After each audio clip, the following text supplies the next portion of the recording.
On today's DNVR Buffs Prime Time, Coach Prime and Matt Rhule taking different approaches heading into this year's rivalry game and why people are so wrong about the Buffs once again. Let's dive in.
Let's go. Huck the Fuskers. Welcome to Hate Week. And that was edited, by the way. It's DNVR Buffs Prime Time, coming to you live from the Toyota Lounge, driven by your Front Range Toyota stores. Toyota, the official vehicle of DNVR. It is Hate Week. It is Huskers Week. And the Buffs are 1-0. That is pink. It's close. It's close. We're going to allow it. You could have said something earlier today, and I could have gone home and gotten a shirt. I honestly didn't check until right now. Jake, 2 days in a row? No. We're going to allow that as pink. We are going to allow that as pink. It's pink. That's pink. All right. Let's just stay away from shades moving forward, though. We don't want any room for interpretation here. No, like dark oranges, dark pinks. Those are off the table as well, just for safety reasons. Okay. I'm just going to wear plain black T-shirts the rest of the week. That's what I do every day, just to make sure I don't screw it up. I mean, I just grabbed the black T-shirt today. It happened to be this one. I didn't. My apologies. Coach Prime and Colorado guard Justin Mayers spoke after practice today. And it seems there's a little bit different tone this time around. Yeah, man. We'll get into the specifics of what they talked about today and all that, but I was curious the approach that they were going to take coming into this week. And I had a feeling that we were going to get what we got, which is a lot more low-key than what we got last year.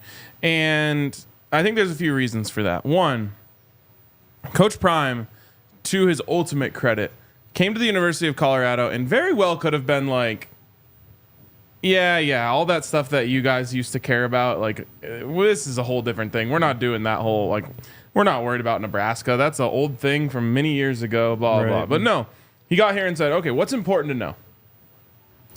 And one of the many things that he was told was important to know is we hate Nebraska. And so I love what they did last year, which was it's personal hate week. We got the opportunity to hear a behind the scenes of a speech that one coach gave to the team, essentially screaming at the top of his lungs about how serious this needs to be taken and how emotional this game is and how we hate these guys with every ounce of our being. And I loved it. And I was curious what we were going to see this year, and we saw what I thought we were going to see. And here's what we saw, which was a very business-like approach. Justin Mayer said it's always personal. Not specific to this week. Coach Prime mostly just said, like, I have a lot of respect for Matt Rhule. He had respect for Dylan Raiola. And here's my theory as to why we're not going to crank the emotion meter. And don't worry, it's going to get emotional on the field. But leading into the game, here's my theory on why we're not going all in, hate from internal. And I think it's because last year Colorado went bang, bang, bang. TCU, incredibly emotional game. And there was some underlying stuff about a coordinator, right, that came out after that. Well, it was about Was it Bryles or no? Something like that. I don't know. But someone who recruited Yes. Shador, yes. Next week, it's week 2 against Nebraska. Everything's turned all the way up. Team goes out there and they deliver 36-14, kick their asses. The next week, it's the Norvell comment. Everything gets turned up to 11 again. It's so emotional. And I think that Colorado had a hard time finding ways to match that emotion on a week in, week out basis after that. Obviously Oregon, you're out there without Travis Hunter. You get punched in the mouth. That takes a little wind out of your sails. Right. USC, there wasn't anything specific of like, hey, let's bring the ultimate emotion. And so I think there might have been a little bit of like, did we burn out Bright and pour so much emotion into the first 3 weeks of the season that the players and the team were exhausted coming out of that? And I think there's something to that. Again, just my theory. I'm trying to infer why. But what you saw today was a team that's much less concerned about Nebraska and a lot more concerned about Colorado. Not concerned about a rivalry, concerned about a football game. Yep. And while I think there's merit to both, the way that the schedule has shaken out each of the last 2 years, I think one of the lessons from last year was, okay, this is going to be a lot to play back-to-back rivalry games after a week 1, which is always going to have a lot of emotion. Right. Last year, even more than this year, I would say. I think we need to ramp up, and hopefully we're pouring all of that emotion into a big game at the end of, into big games at the end of the season that are for Big 12 conference seeding, rather than dumping so much emotion into the first 3 weeks of the season. I completely agree because I felt it after week 3 last year. I think a lot of people did. The fan base, anyone really associated with the program kind of felt it. It was a lot of tension, a lot of, trying to prove people wrong. And if you remember last year going into the Nebraska game, Matt Rhule had made some snide comments in the offseason about the transfer portal, yeah. and also about the video access. Right. Through Bucky. He's like, oh, yeah, we're not going to be one of those programs who just records everything and posts it on YouTube. Yes. So, but the whole message, going back to January has been different for this team. The goals have been bigger. The focus has been all-encompassing on the year rather than, hitting these at points of emphasis on the rivalry games and first game of the year. This team has a goal, and that is to compete for the Big 12 title and to compete for a playoff spot. And I do think that, there's a lot that's been said about this program and a lot that they do have to kind of just block out and stuff, but there's no need to, kind of go back to last year and have to try and relive that and duplicate that while trying to better yourself year over year and reach these goals of a Big 12 title game and playoff. Absolutely. So you guys know me. I would love to get, to let this thing get turned up to 11 on Tuesday, but I'm not the head coach of a football program who's trying to coach a whole season. Yes. Not just coach a week. Yes. And I think that's one of the things that maybe came out of last season that they're attempting to change up. We'll see next week, because next week there was a lot more, for lack of a better term, I'll say BS, trying. A lot more BS that came out after the game last year, whereas Nebraska and Colorado kind of clashed heads. There was stuff before the game. There's a couple comments after the game, and then it kind of just washed away. Right. We'll see what happens with CSU, but I think even then you can afford to play that game once a year. You just can't play. I don't think you can play that game every week of like, let's make this personal. I completely agree. Next week's a different story for sure, but and we'll get to the Nebraska quotes and stuff, but from their side of things, they think they're a much better team this year too. So it's kind of, I think both teams have that perspective of, we're not going to let this one game, either win or lose, dominate our entire season, like dominate the narrative for this year. Like This is one step in a 12-step journey to get to your title game. 12-step journey. Yeah, I completely agree. And it feels like the same is coming from the other side. Yes. While I think during the week, correct me if I'm wrong, chat, but I think during the week last year, Nebraska was pretty tame. I mean, I'd say so. There wasn't like any comments that came out, I don't think, from their press conferences that we were latching on to. No. As much as it was comments from the off season. Right, exactly. And so that's most of the same, but I think that I got to admit, and we have the clip here, I was impressed with Matt Rhule's actual how informed he was about Colorado, which is not something you can say about a lot of other people in this country. Yeah, that is true. Do we have that clip of Matt Rhule that we can go to here? So here's Matt Rhule.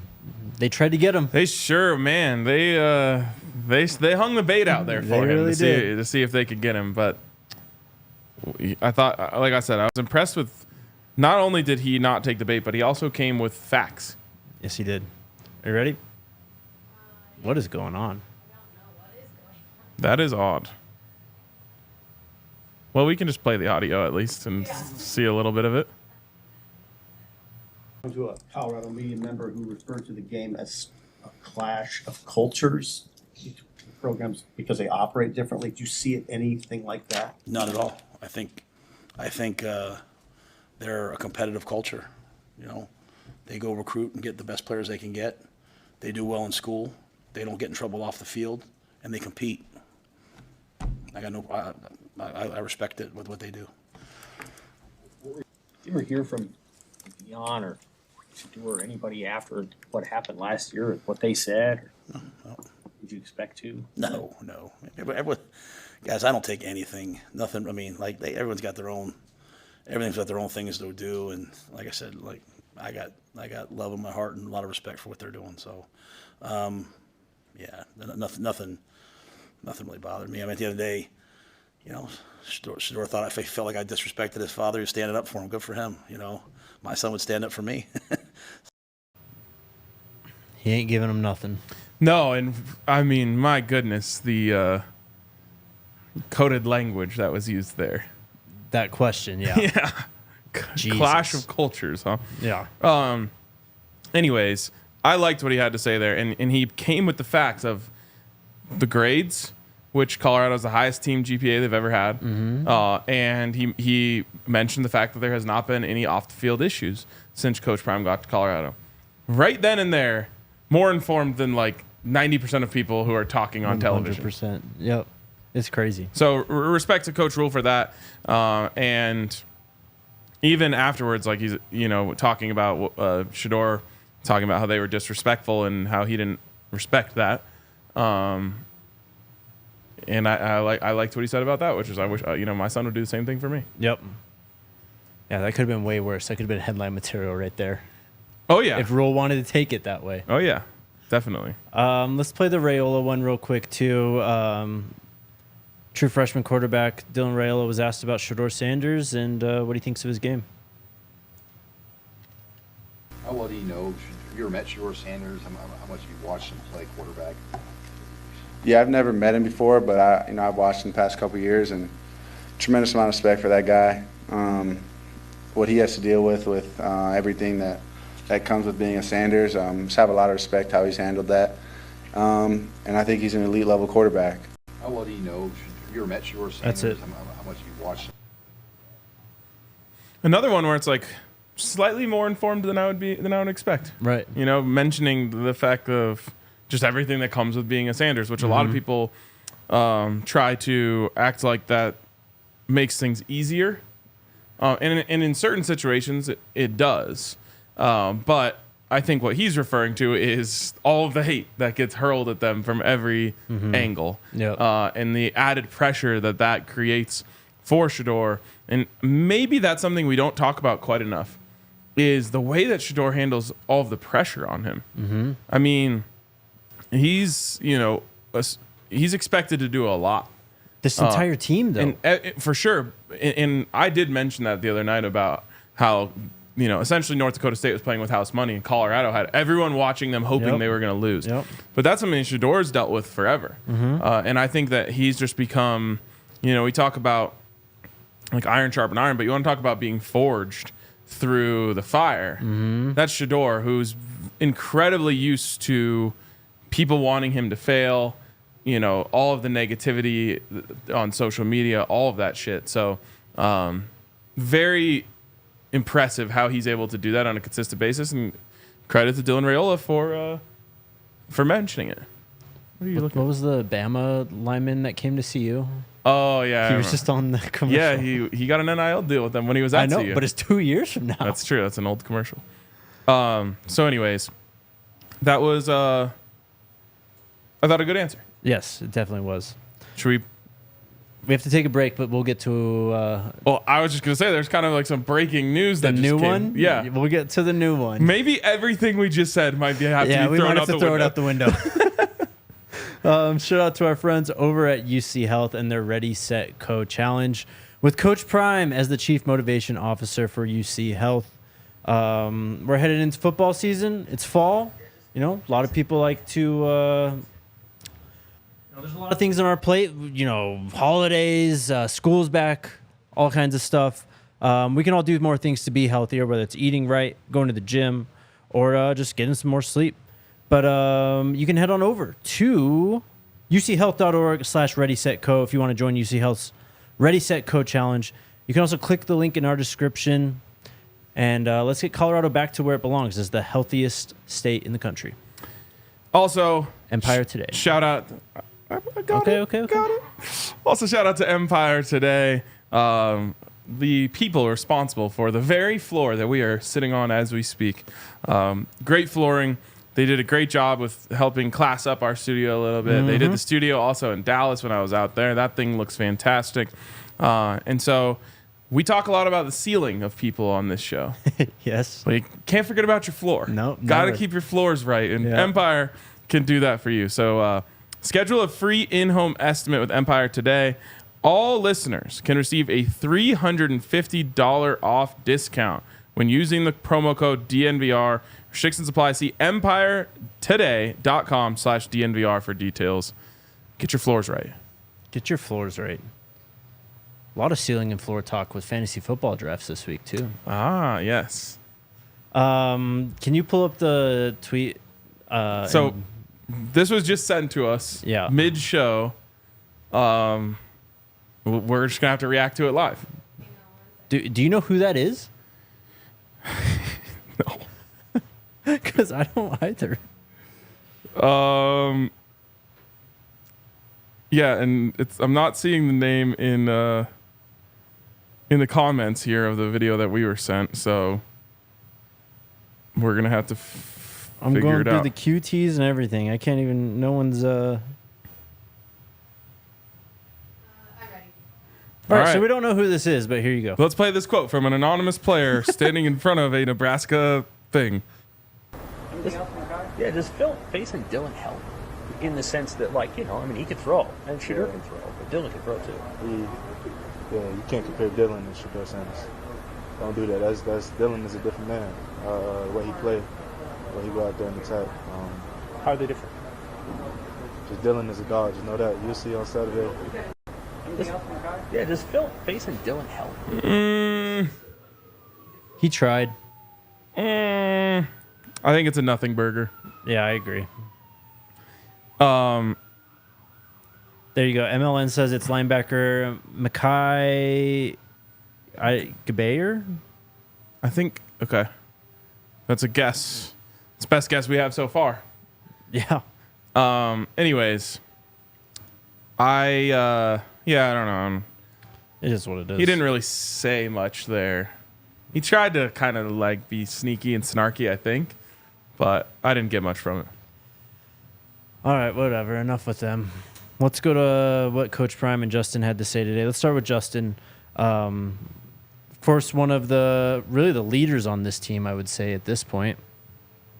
But he was asked, about his first game at Colorado, the new unis and everything, just being a Buff and what it was like.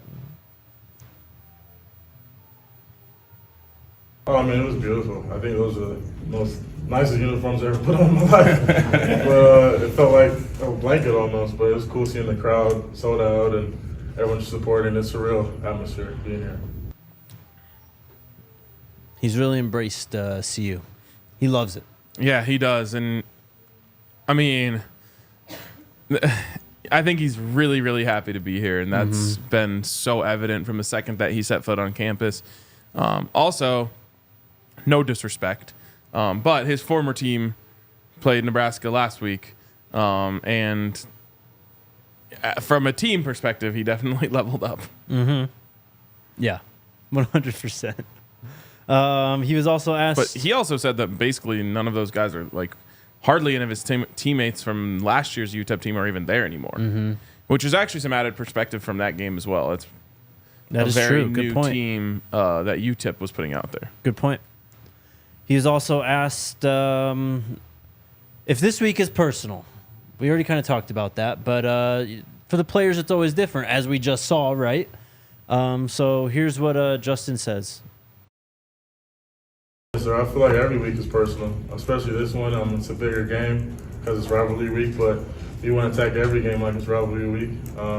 Nebraska out here is going to be so down and all these things, but that still doesn't faze us. We practice hard. We have the crowd noise going, so I think Coach Prime's getting us prepared for a great game this upcoming Saturday. It's always personal. I agree.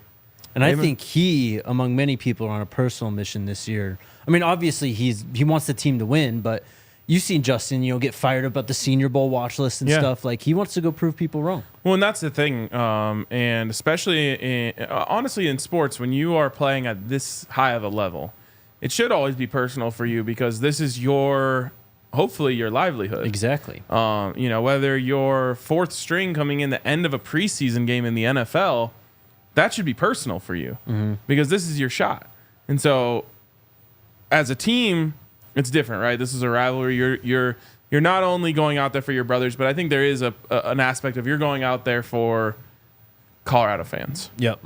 But additionally, you should always feel like it's personal because you're putting, you're on tape. Yeah. There's a lot of people who get to go do their job and no one watches. Right. And there's no proof whether or not you did a good job. Right. That is not the case for sports. You're going to be out there and everyone's going to see, and you're going to be judged in your value, at least as a football player, not as a man, but your value as a football player will be judged every single time that you go out there between the lines. Definitely. Especially considering they're the ones putting their bodies on the line, too. Yep. He was also asked about Jordan Seaton. He plays right next to him, of course, on the offensive line, and how he felt Jordan did in his first game in college. That's my little brother. I think he's learning fast. He's very mature for his age. I feel like it's fun playing next to him. It's really exciting. So it's cool. I think the combinations we have are so unique, and I think that helps us play effectively as a unit for sure. It's his little brother. Hell yeah. Love having Justin, honestly, with Seat under his wing. Mm-hmm. Let's go to Coach Prime. Wait, really quick to Dustin in the comments. First of all, thanks for tuning in. We appreciate it. He said Vegas knows 7.5 point dogs to Nebraska. Yeah, Vegas has never been wrong. I will have you know that Colorado was 10.5 point dogs to Nebraska last season. Thanks, Dustin. At least at this point, and then I think it flipped all the way to the other side, didn't it? Eventually. Think so. So, yeah, there you go. Coach Prime's press conference. Let's do this one on Nebraska. Just his response to what he's seen from Nebraska on tape, and then about Matt Rhule and a little bit of Dylan Raiola. Oh, shoot. Which one? Prime, I have been talking about Rhule and Raiola. The 1 minute one. The Rhule one. Yep. First of all, I have a ton of respect for Matt Rhule. He's in, I call it our class of coaches. We all, took on a tremendous test that year, along with Coach Dillingham and several others. So I feel like we're a fraternity. So I root for that class of head coaches that came in that year. He was a professional, did a phenomenal job, maybe not the job that he aspired to do, but he has a ton of experience, and I love what he's accomplished in his college coaching career. So I look for them to be physically tough, imposing, and try to run the football. They have a freshman quarterback that had a pretty good day last week, but we got to do what we do. We got to go in there and do what we're capable of doing. And I think we showed a glimpse of that in the second half of our first game against a formidable opponent. Also, whoever, that's not me typing and clicking. Whoever said that in the comments. Who's hammering the keys? That's not me. All right. Anyways, I love how Coach Prime thinks about many things, but how he said, how he's like thinks about his coaching class, kind of, and how he said they're kind of a fraternity. I just love that. Well, I think that goes back to being a player, right? Your Yes, draft class yes. is a fraternity, and so he looks around at those guys, and you're all on a similar journey together. He was then asked about Dylan Raiola specifically, and whether you attack him and his inexperience. And I thought Coach Prime gave a great response to this. Yep. You attack weaknesses. I don't know if you attack inexperience. If that's a weakness, so be it. But the kid made some darn good throws, some pretty good plays. They did some consistent things that we knew they would do within their offense. Phenomenal game. I mean, it started out back and forth a little bit, but they went ahead and did what they needed to do. But I love what he showed in his first college game ever. I love what he showed.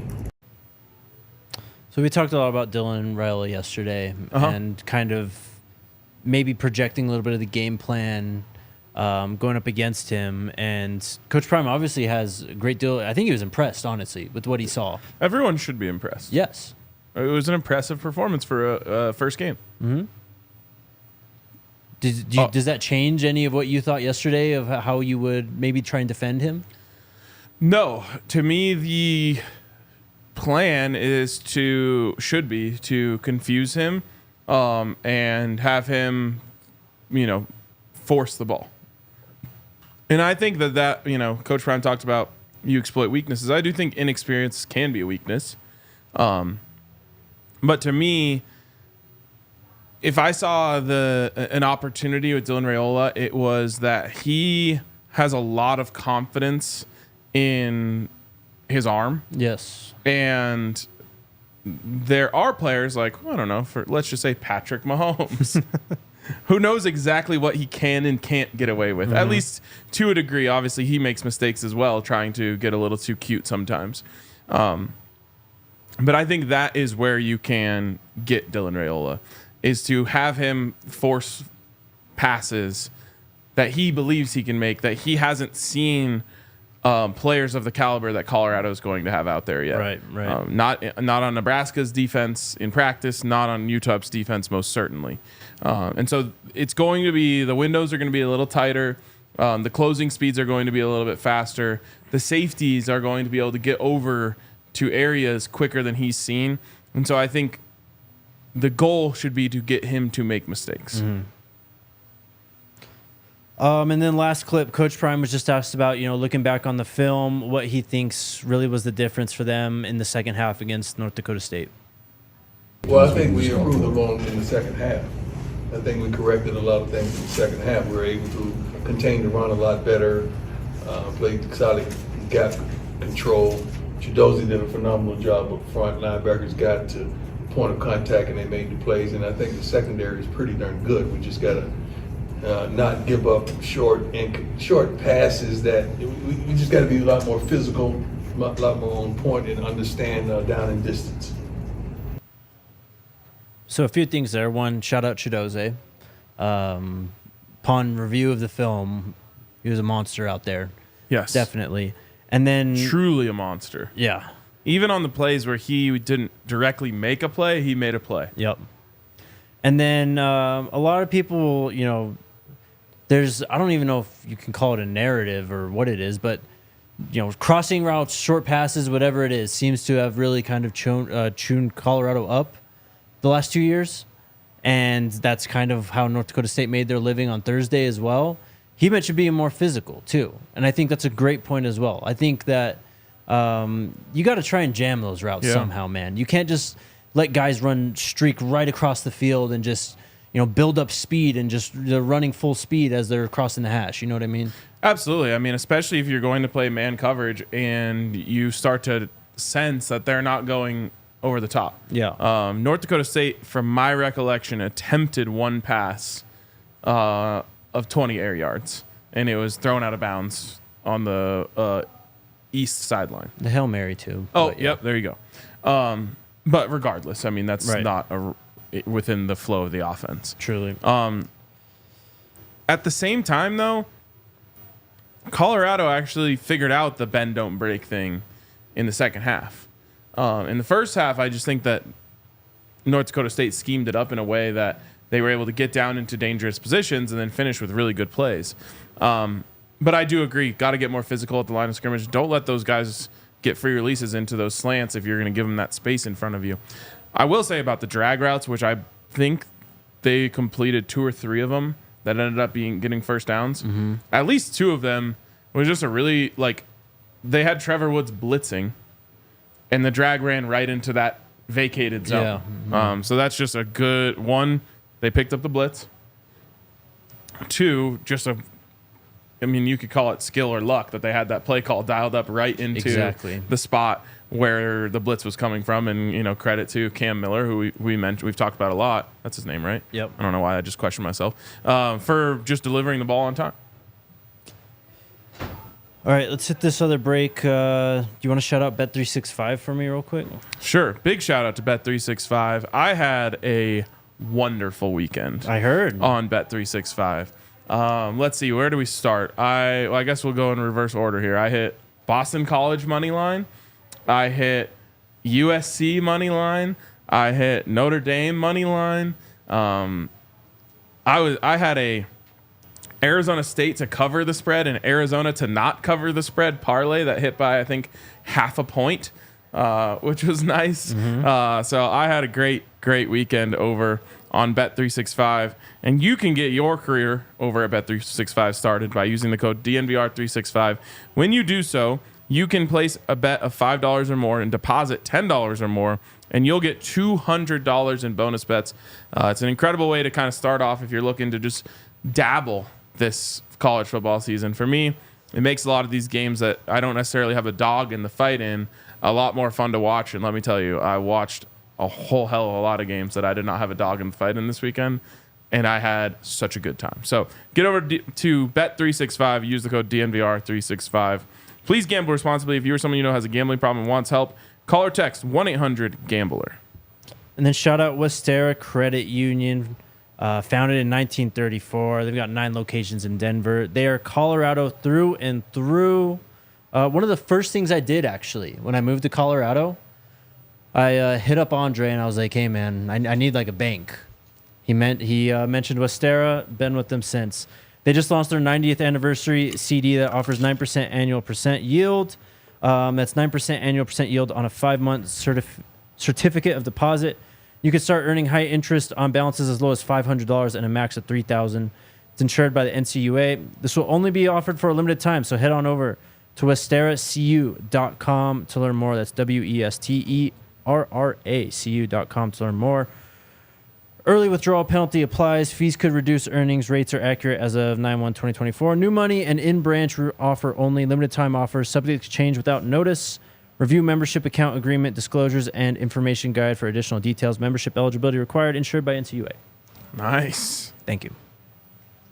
That was ridiculous. Oh, I had Georgia. I took a Georgia alternate spread because I knew they were going to kick Clemson's ass. Yeah. Minus 23.5, I think it was.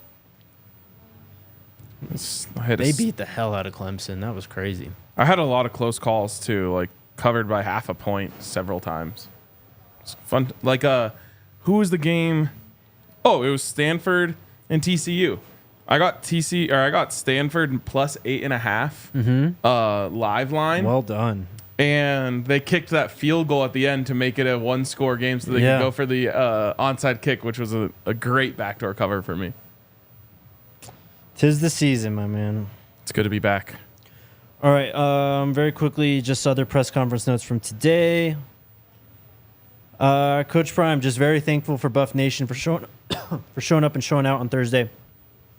Said, I feel like we have one of, not the best fan bases in the country. He also said on Cam that Cam should be cleared within the next couple days. So he's fine. On the running backs, he said they have several backs that can flat out do it. I'm excited for you guys to see the best of them. On the rotation moving forward, he said the game kind of dictates that. The main thing about the youngsters, pass protection is key because Shador's doing a ton of checks at the line of scrimmage. He talked about Draylon Miller, too, and how they tried to get him involved early in the game as well. So it sounds like Draylon's really going to be kind of a staple, I guess, for this offense moving forward. Yeah, I loved what Coach Prime said. Essentially, was they came out in that 5-wide formation. They wanted NDSU to be in like a dime package, ideally. Mm-hmm. And then you bring him, you hurry up, you get back to the line, you bring him into the backfield and hand it off to him because he's built, sort of like a running back, so he can run like that. And it didn't end up popping a run necessarily, but I love the thought process that went into that. Definitely. You wanted to talk about the run game and the misconceived notions about it? Yeah.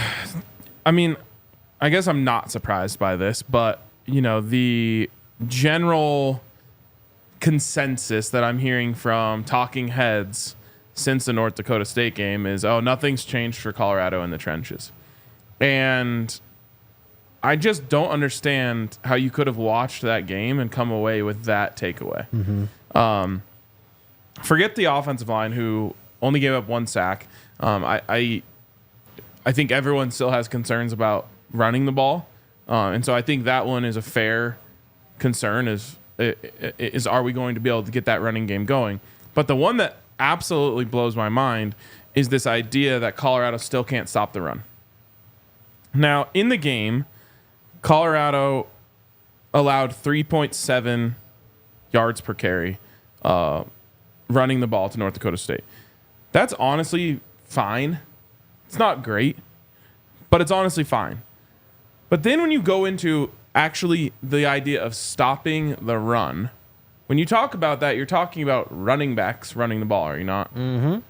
And certainly you're going to go up against some schools who run the ball more at their quarterbacks, and I thought North Dakota State had some success for sure on designed quarterback running plays. But let's just look at the running backs when the ball is handed off.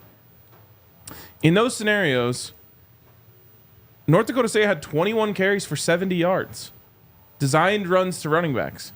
And you had the stat yesterday from Sports Info, SIS, which was 28% of all designed runs were contacted at or behind the line of scrimmage by Colorado's defensive line. And they only had a lower rate in 2 games last season.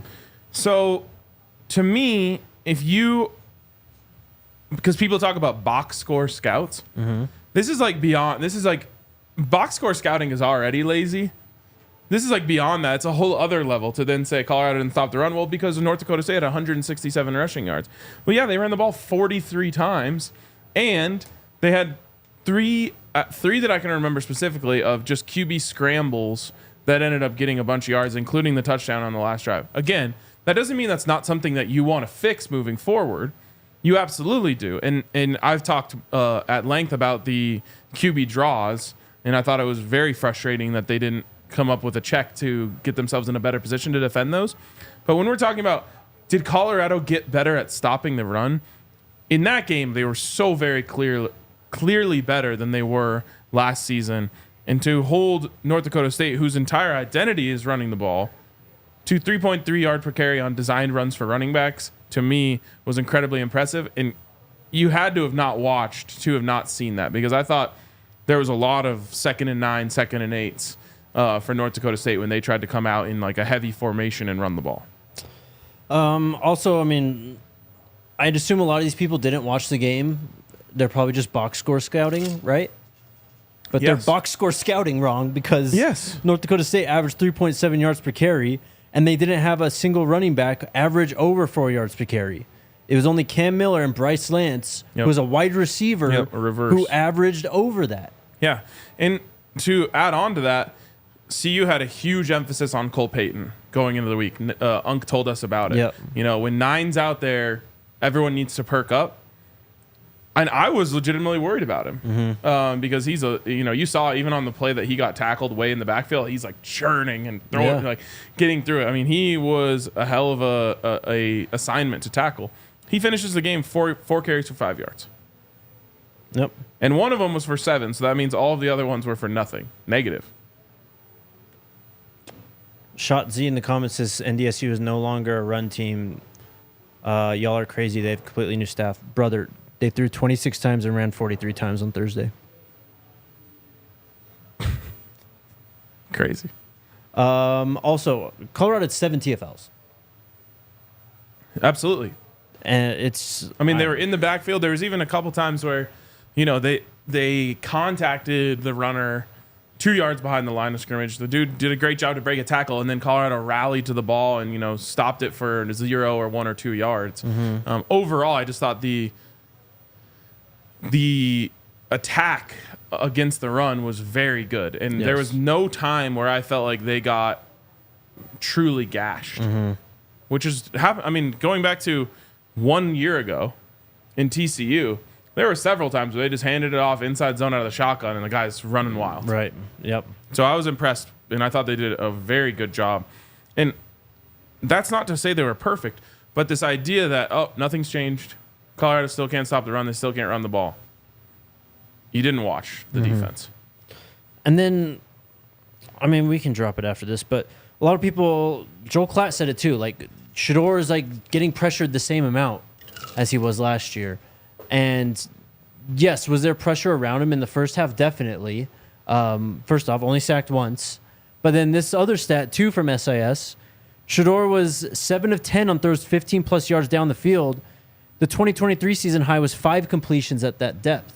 So he was able to have more time to throw more further down the field in just on Thursday. So that doesn't happen if you're getting pressured at that enormous rate he was getting pressured at last year. No, there's definitely a couple times in obvious pass situations when Shedeur had to pull a rabbit out of the hat, which he had to do, it felt like 10, 12 times a game last year. But what I think people are going to realize about Shedeur, and I wish maybe PFF does have it, the average time to throw. Shedeur, in that game specifically, was using every second he had to allow those deep routes to develop and to get open. The throw to Jimmy, people are going to say, well, he was pressured and hit on that throw. It's like, yeah, because he's waiting for those 2 safeties to get cleared out so that Jimmy can come open. I don't know how many air yards are on that throw, maybe 40, 35. So Jimmy's got to get all the way down there and cut into the middle of the field before Shedeur can let that go. He knows it's going to be open, and he's just sitting there saying, give me another second, give me another second, give me another second. He gets, the very last second he throws that ball, and because he waited so long and because he was able to allow that route to get open is why everything's completely cleared out in the middle of the field, and Jimmy's off to the races. Yeah. So Shedeur, if you give him more time, he's going to take more time, and he's going to have more things available to him. Yes. Well, and then plays like the crazy rollout, like dart to LeJohntay across the field. Like, that's just Shedeur making a play. Like, it's going to be an outrage. It's going to affect his time to throw because it was like, 4 or 5 seconds or whatever. And that's going to be a QB hit and a pressure and all of that stuff. But, like, how many other quarterbacks are making that play? I don't think very many in college football. Yeah, very few. Anything else you want to touch on before we get to questions? No, I think we hit on all of it. We do have final break. And shout out, you want to do Z-Biotic? Shout out to Z-Biotics. This was a big weekend for libations. Yes. And if you're going to have a big weekend for libations, you're going to need Z-Biotics on your side. Get the most out of your summer plans or your fall plans now by stocking up on pre-alcohol. Z-Biotics, what you're going to do is drink a pack of this before you start. What's the word I'm looking for? It's a pre-alcohol drink. Yes, exactly. Before you start indulging is the word I was looking for. You're going to rip your Z-Biotics, and you're going to feel a hell of a lot better the next day. You know that we're going to be stocking up the bus as we head out to Lincoln this weekend with our Z-Biotics. So go to zbiotics.com. That's ZBIOTICS.com. pressbox.com/DNVR Buffs to get 15% off your first order when you use, again, DNVR Buffs at checkout. Pre-alcohol is backed with 100% money back guarantee. So if you're unsatisfied for any reason, they'll refund your money. No questions asked. Remember to head to zbiotics.com/DNVR Buffs and use the code DNVR Buffs at checkout for 15% off. And shout out to the homies at Chinook Seedery. We've got a ton of them upstairs still, but we are going to need them on the road because, well, we're going to be on the road a lot this year. And we got to pass the time somehow. So shout out to Chinook. My favorite, the Parmesan peppers, the Hatch green chilies. You like the barbecue, or which one? I like the barbecue a lot. I like the green chili as well. Mm-hmm. And then they even have a sweet one, the cinnamon toast one that our CEO Brandon just loves, apparently. Yeah. So Those go check it out. too. You can get a sampler over on ChinookSeedery.com. Make sure you use the code BUFFS at checkout, BUFFS. You'll get 20% off your order. Best seeds ever. Shout out Chinook.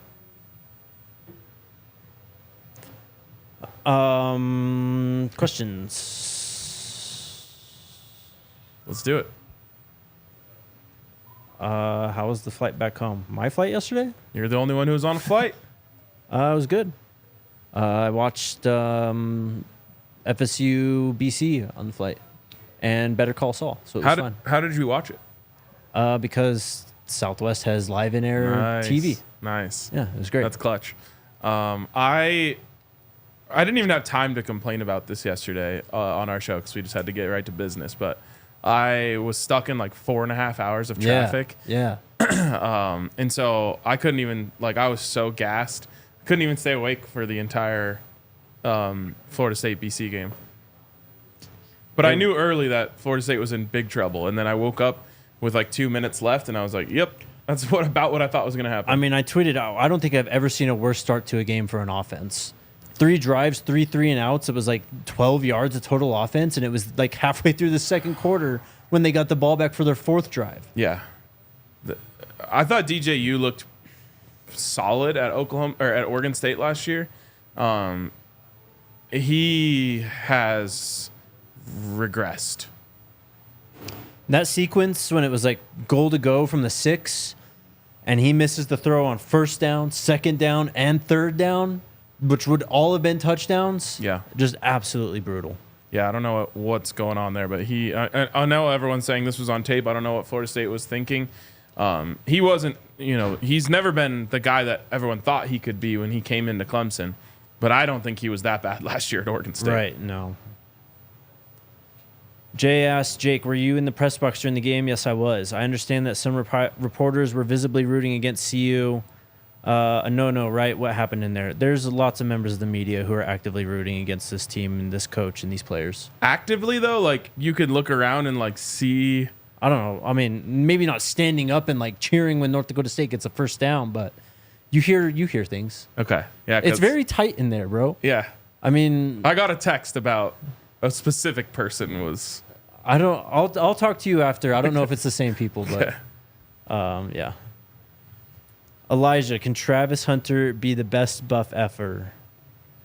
I mean, I would say he's already the most talented Buff ever. From a statistic standpoint, it'll be hard to match up with some of the guys who played for 4 years here. Mm-hmm. But, you look at some of the players who would be in that conversation. Rashawn Salam won the Heisman, had a 2,000-yard rushing season. Darian Hagan, quarterback of a national championship team. But all of that aside, yes. You go and even, just get invited to New York. And I think Travis Hunter is definitely in the conversation. And I think when you're looking at players who are just the best football player to put on a Colorado uniform, I think you could easily make the argument right now that Travis Hunter deserves to be in that conversation at the very least. If not, he is. Absolutely, man. 2 favorite uncles, stop the run and cross routes, we win. I wish it was that simple. That's got to be points of emphasis, though, for Colorado. Yeah, I think we'll talk a little bit more about the actual keys to victory as we get closer to the game. But those 2 will be in there. Definitely. I don't know. I kind of go back to what Coach Prime and even Shador said it after the game. There's been a lot of talk about complementary football throughout this offseason and going into this season. And while they did win and they did a lot of things right on Thursday, it wasn't necessarily complementary football. Maybe the second half a bit more just in terms of complementary offensive and defensive. But to be a full complementary football team, there's still some ways to go. Yeah, for sure. I mean, there wasn't necessarily a time where they like, to me, when complementary football is at its finest, it's like stop, score, stop, score, stop, score. Mm-hmm. You know, like just the other team is in jail and your offense is crushing them. So we didn't quite see that. No. I will say there was some serious complementary football played by the offense when I thought when it became apparent that the defense was out there too much. The offense then said, okay, we're going to have to go put a drive together to help out our defense. And they put together a 17-play, 80-yard, 8-minute touchdown drive that truly took the pressure off of the defense. So that was complimentary. That is true. Leo Girl, what do you guys recommend betting for Saturday's game? I'm taking the money line. I mean, yeah, it's plus 250-ish? It's plus 200 right now. Then I got it way more than. Nice. Yeah. Yeah. Last I saw it was around plus 200. So yeah, that's my play. It's the only play. Do you think the over? What's it set at? It's only like, I think it's 57.5 last I saw. Maybe, yeah. What's up, Jesse? Do you think the defense is better suited to stop Nebraska? We can stop the run, or we can run the ball. They did not stick with it a lot because they had advantage in the pass game. They ran for quite a bit against UTEP, but that is UTEP. Do I think the defense is better suited to stop Nebraska than NDSU? Is that the question? I think so. I don't know about all that. I think the defense, if they play like they did in the second half, will have success in this game. I do think Nebraska is going to test this secondary much more than NDSU tried to test Colorado secondary on Thursday. Yes. Yes, I agree with that. At the same time, though, I think Nebraska, if they have it their way, they would like to run the ball. Of course. And so everyone would. But I think, like, generally their plan this season, I think, is to try to take as much pressure off of their freshman quarterback as possible by running the ball successfully. And I think Colorado is suited to be able to stop that and make Dylan Raiola make plays. Nicholas asks, is Unk on this week? Not only is Unk going to be on this week, he is going with us. Nebraska. Yeah. Well, Unk will be on all the content that we create from the bus. He'll be on the pregame show. He'll be on the postgame show. So, yeah, you'll get a big dose of Unk, which everyone wants. Martin asks, who do you guys think will start at running back? Oh, man. I think Dallin will start at running back. You think so? Yes. I don't think it matters. I think Dallin will start at running back. I think that he showed some flashes in that game of what can happen.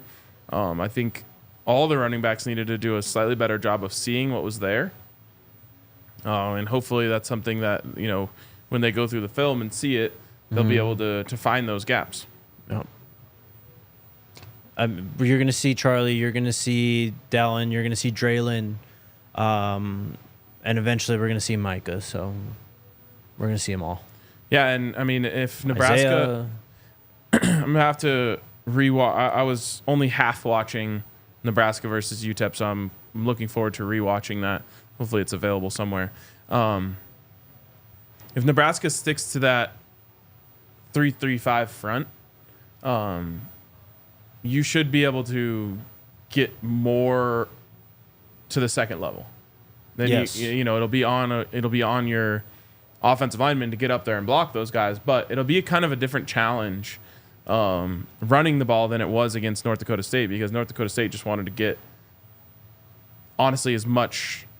They wanted to muck up the front of the line as much as they possibly could. Mm-hmm. Whereas the 3-3-5 is more suited to opening it up to make plays for the linebackers. Mm-hmm. Yep. Super chats. This one was the one from yesterday. Super chats. This is from Shout out yesterday. to Alyssa for making sure that Oh DJ my Flame's gosh. super chat did not go unread. Could you make that a little bit bigger? I though? got it right here. Okay. He said, just want to say it was easy to be a prisoner of the moment after Thursday night's game. One thing to remember, it was the first game. The O-line will be better. Defense will be better. The running game is fine. Hashtag SCO Buffs. Hashtag F them Chiefs. DJ Flame to you. Appreciate you. Thank you, man.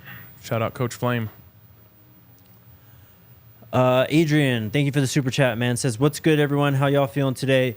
Game prediction / word of the week equals pain. The defense and run game will dominate this game. 300 yards rushing and 296 pass yards, 4 sacks and 2 forced turnovers. 48-17. Go Buffs. Fire channel. Appreciate you, Adrian. If that happens, I'll be the happiest person in the world. And the amount of shit I would talk would be incalculable. 300 rushing yards is tough, though, even for like Air Force. I mean, BC ran all the way up and down at FSU last night, and they only hit 270. Yeah. Big TZ in the house. During the rewatch, there were some holes missed by our backs. Our run defense was really good. Agree corners need to be more physical, and it was a first game. 100%. Appreciate you, Big TZ. He's got a few more here as well.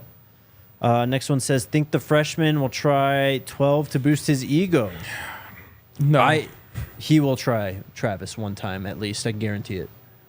I think that Matt Rhule is smart enough to tell him not to do that. I think it's going to happen. Did NDSU throw that way once? No. There's one time where I knew they threw to his side, and it's because Travis was yelling at someone else to back off, and they didn't. So then he backed off to be like, okay, well, if they go deep here, I'm going to have to cover it. And then NDSU threw short to where Travis backed off of. That's the only time I can remember it going to his side. They really avoided him. Travis only had 3 tackles. I don't know if he was actually targeted at all in that game. Yeah. I think that Nebraska will do the same. And by the way, remembering back to Nebraska's game plan last year, they worked really hard to take Travis out on offense as well. Mm-hmm. I think that game plan will carry over for them, which is we're not going to let Travis Hunter beat us offensively or defensively. We'll see how that works out. And then finally, Big Teasy with the super sticker. Hands doing a fist bump. Fist bump to you, Big Teasy. Thank you, man. There you go. That is the show. Practice is on Thursday, so we'll have stuff then. Scott will be back at some point this week, and then we leave Friday morning. So pregame show from the road on Friday. It's going to be a microwaved It's week. going. Today's like the only day, and we had to go up there today, but we're going to actually get to breathe right now. But Yeah. No, this is fun. yes, it is. I'm excited to see how the rest of this week shakes out if everyone keeps, staying on their P's and Q's over there in Lincoln. I feel like that quote might just be a little bit of a linchpin All right. to unlock this thing a little bit. We'll wait and see. See you tomorrow.